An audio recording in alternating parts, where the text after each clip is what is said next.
Boy, I gotta tell you, started. sucked a big dick last week, didn't we? Sucked a big dick. And when I say big dick, I've seen some big dicks. I look at gay porn. Are we on? Play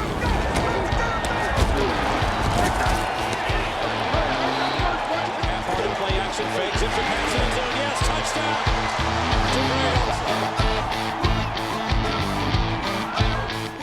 Hi, and welcome to Genos Picks after an awful 1-3 wild card week where if you told me on Saturday morning I would get to pick my only correct game, it would have been the Seahawks. So I could do a hot mic with my brother this weekend, and I will. Daddy will be doing too. Saturday afternoon at my place with my good friend, what's his name? Dustin Hempstead. We go way back. That what's-his-face kid, I love him and his girlfriend, Hooser Whore. My point is this. Saturday, hot mic game, Niners, whoever the fuck they're playing, Vikings, right? Should be one of the games.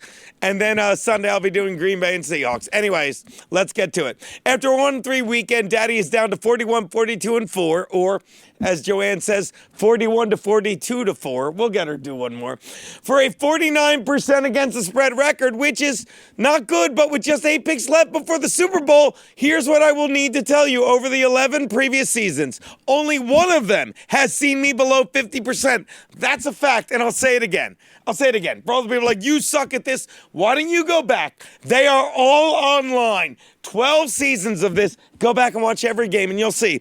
Only 1 year have I been under 50%. And only 2 have I been under the magical 52.37 that puts you in the black. So bet accordingly. Either I'm due for a long overdue stinker of a year, or there's no way Daddy doesn't hit. Lock it up. Fucking fuck that kid's college fund. What are they going to learn? They don't need the student debt. You just reset the thing. I'll stall while you page down.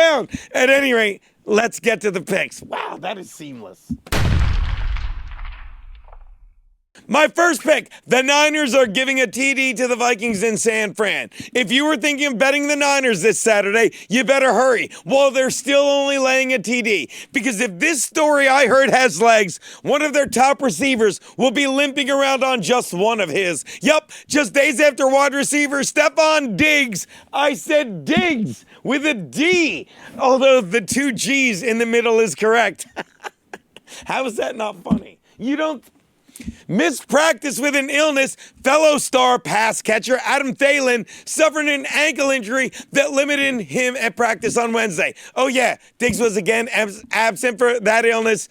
Because of that illness, I'm drunk. My guess, look, here's what I'm saying. I'll cut to the chase. Stefon Diggs obviously has sickle cell, right? That's what they get, right? And I don't know how elevated Minnesota is. They play in a giant living room where these people are used to playing video games. I know that, right? But here's my point.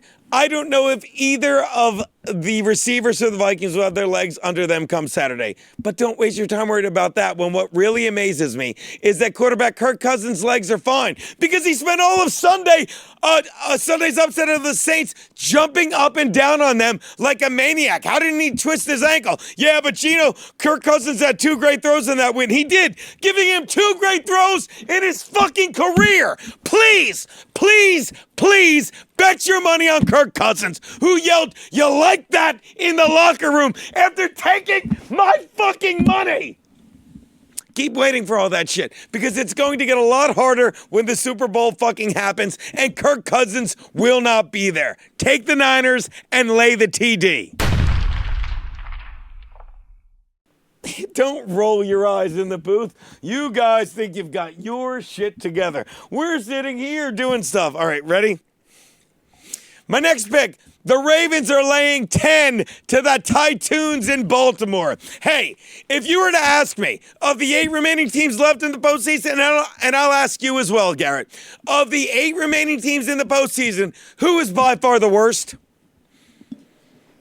The Tennessee Titans. Thank you, the Titans. So why are they playing the only primetime game of the entire weekend? Because they're playing the team that is by far the best of the remaining 8 in the Baltimore Ravens. And the biggest difference between the Titans QB Ryan Tannehill and the Ravens QB Lamar Jackson is that this will be Jackson's second playoff game after just 22 NFL starts. While Tannehill has played 98 NFL games and has how many fucking postseason starts?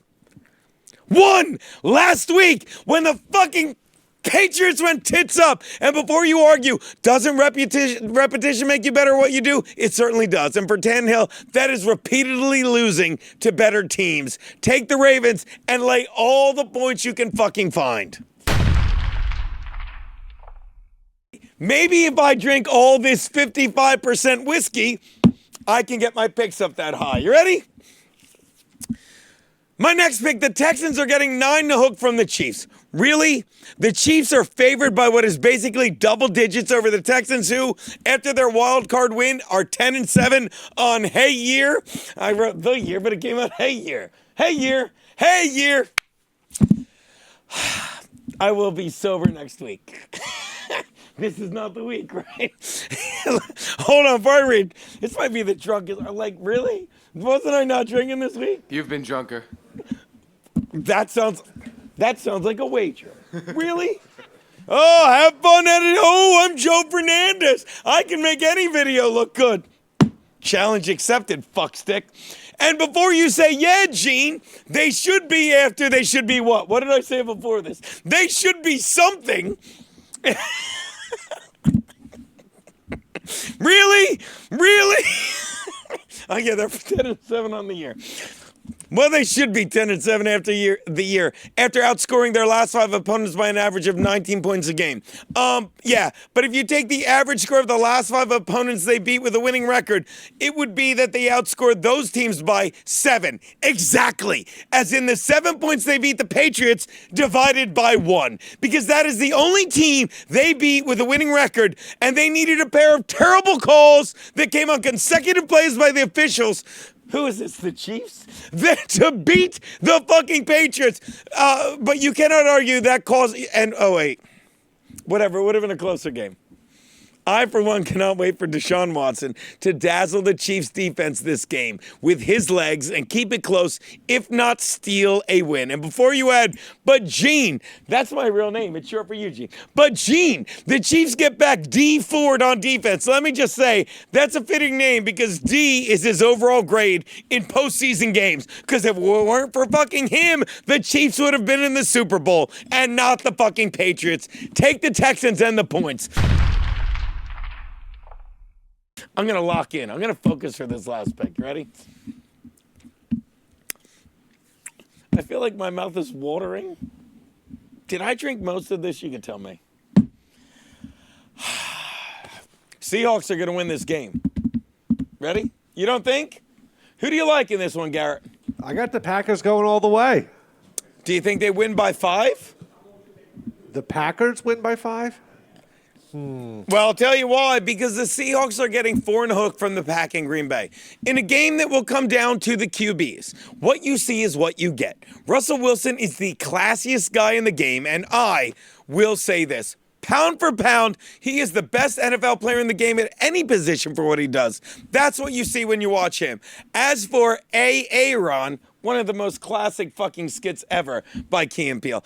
As for Aaron, what you see with him is a guy that seems to be playing better this season under his new head coach, Matt LaFleur. But that's just it. LaFleur is new to all of this, especially this, the postseason. It's his first playoff game ever. Pete Carroll has played in 30 of them, and he's won 19. 20 if you take out one of the dumbest play calls in the history of the big game. BT Dubs, a close second for the dumbest play call ever in the Super Bowl is every single one by the Falcons made in Super Bowl 51 after Julio Jones' amazing tiptoe receptions. By the way, I said dumbest play call. The dumbest call ever in Super Bowl history was Super Bowl 46 when that backup dancer fucked Madonna after halftime without a condom. Da-da-da-da-da-da. Didn't think I could land that? It's what I do. Watch me vanish.